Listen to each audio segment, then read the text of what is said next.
Bonjour à tous et bienvenue pour cette nouvelle édition du Forum ABM. C'est la 3e édition et on est content de retrouver une édition plutôt en présentiel qu'en full digital. Donc moi je suis Laurent Olivier, je suis directeur associé chez POCA et je m'occupe plus du B2B, donc de l'activité sous la marque RSI de l'agence qui est dédiée au business to business. Donc c'est aujourd'hui la 3e édition.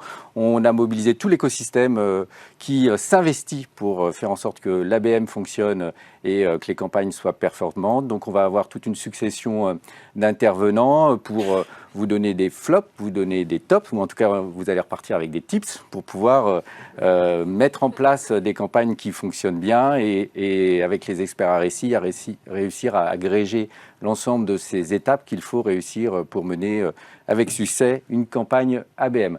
Voilà, et on va passer plateforme LinkedIn, coordination, là encore, dynamique entre les cibles visées et l'activation digitale avec Bertrand Humelot. Bonjour, tu es Head of Paris Office, chic.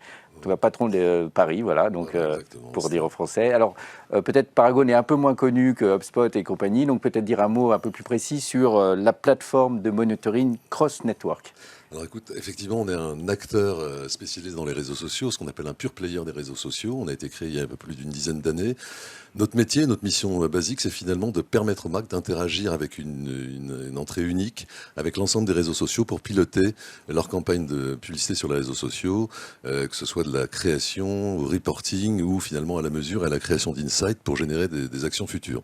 Et là, en fait, on intègre avec notre développement et notamment le partenariat qu'on a mis en place avec LinkedIn, on va créer un lien qui va permettre aussi aux opérations ABM de bénéficier de cette fluidité. L'idée de base, c'est finalement de pouvoir tout gérer avec beaucoup de productivité en se concentrant sur les tâches à forte valeur ajoutée et en éliminant tout ce qui n'en a pas et en permettant une exécution simplifiée. Tout avec un claquement de doigts, c'est plutôt pas mal. Alors pour être encore plus concret, on va passer au flop. Ouais, exactement.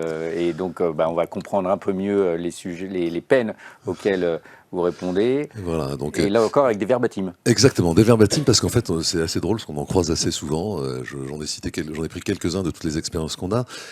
On s'inscrit dans cette logique. En fait, finalement, on part du principe que les gens ont bien travaillé la data, qu'ils ont bien travaillé le contenu, qu'ils ont mis en place leur politique ABM.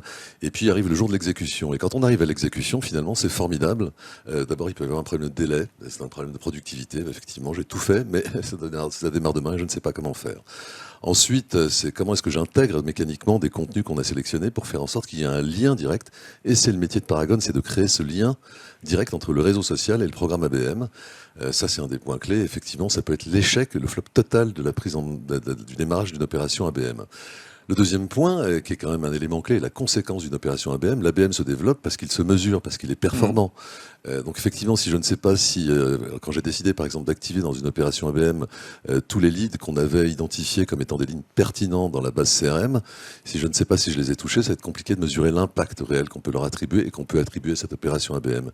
Et effectivement, d'un point de vue relation sales marketing, ne pas savoir, et là je prends le dernier point, si finalement j'ai généré une progression d'impact de mes investissements marketing et publicitaires, globalement, je ne peux pas générer de nouveaux budgets. C'est vrai qu'aujourd'hui, on est dans une ère où finalement le digital permet de dire j'investis 1 euro, ça me génère tant de contacts, tant de leads. Et nous, on est vraiment dans une logique où effectivement, avec l'évolution de LinkedIn, notamment sur la partie ABM, où on va permettre de lancer des nouvelles générations de campagnes, où on va éviter ces flops par la capacité à automatiser. On peut peut-être effectivement passer à la slide suivante pour y répondre, mais en tout cas, on va éviter ce défaut d'exécution qui est en fait un frein total au credo qu'on peut avoir dans l'ABM. Donc c'est ça, donc Paragon aide à faire la liaison entre éventuellement les équipes sur le terrain qui ont les insights, notamment pour créer les bonnes campagnes, au sens avec les bons mots qui vont faire tilt par rapport aux cibles visées, jusqu'à l'aspect trading et reporting, et d'essayer d'intégrer tout ça dans une logique vraiment unifiée, on va dire. Exactement. Et à la limite, ça doit être tellement logique et fluidifié qu'on ne s'en aperçoit même pas qu'on a l'outil. En fait, le principe de base, c'est que finalement, du CRM ou de la décision de l'action commerciale, on va pouvoir directement générer une campagne adressée aux bons leads. En fait, imaginons que je veux lancer un nouveau programme ABM dans lequel laquelle je vais lancer une offre soit de renouvellement total de mon parc de services ou de mon parc de produits, eh bien globalement, ça peut être intéressant avant de lancer cette opération-là de s'adresser à ces top leads, à ce qu'on appelle du leads warm-up. Donc, ça va être très simple de les sélectionner.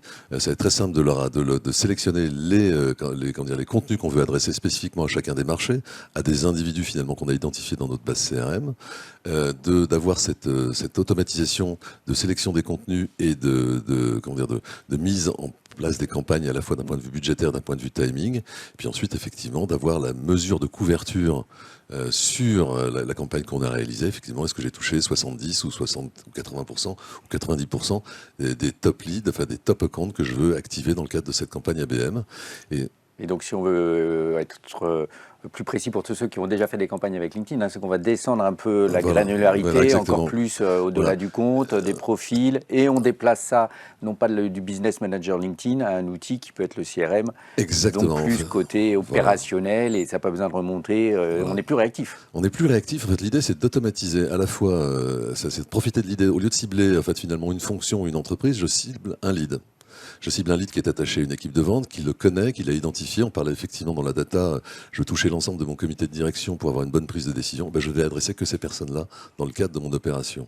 Donc en fait, on va permettre du CRM, de cette sélection-là, à passer directement à la mise en ligne et à une connexion automatisée vers le business manager de LinkedIn et afficher cette publicité ou cette campagne ou le contenu qu'on a décidé de diffuser uniquement vers la cible qu'on a retenue.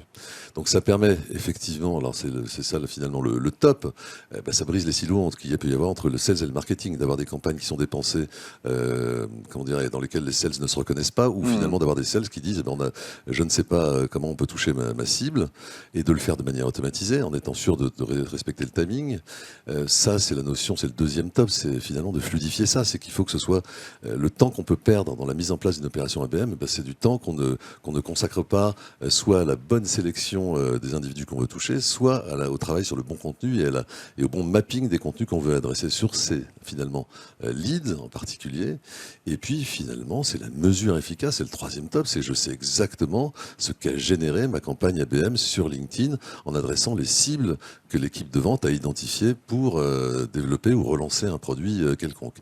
Alors c'est un nouveau produit, c'est un nouvel entrant. On est dans un degré de précision de marketing qui n'a jamais été atteint sur LinkedIn, d'automatisation qui est associée. On a des premiers résultats sur ça. C'est-à-dire que le vrai top, c'est qu'en fait on augmente le taux d'ouverture des produits associés aux campagnes ABM sur LinkedIn. Donc vous allez pas avoir un taux d'ouverture de mails qui va augmenter de 14%. Vous avez un taux de réponse sur ces mails qui monte de 100%. Et quelque part, on a comparé en fait entre les exposés et non exposés. Vous avez quasiment 300% de rendez-vous en plus qui sont générés dans le cadre de ces campagnes de leads warm-up où on va adresser les leads identifiés par les équipes sales et qui sont pilotées dans le cadre de campagnes avec le marketing. Voilà, et ce qu'on peut dire à tous ceux qui nous suivent, c'est qu'en plus, on est en mode partenaire et en mode POC, et donc on propose à tous ceux qui veulent tester, évaluer la solution et vérifier ces chiffres que Bertrand vient de nous donner, très ambitieux, de le faire en mode partenaire avec des conditions financières privilégiées. Très privilégiées. Voilà, pour pouvoir prouver que ça fonctionne concrètement. On n'est pas au stade du moins cher que gratuit, mais on s'en approche.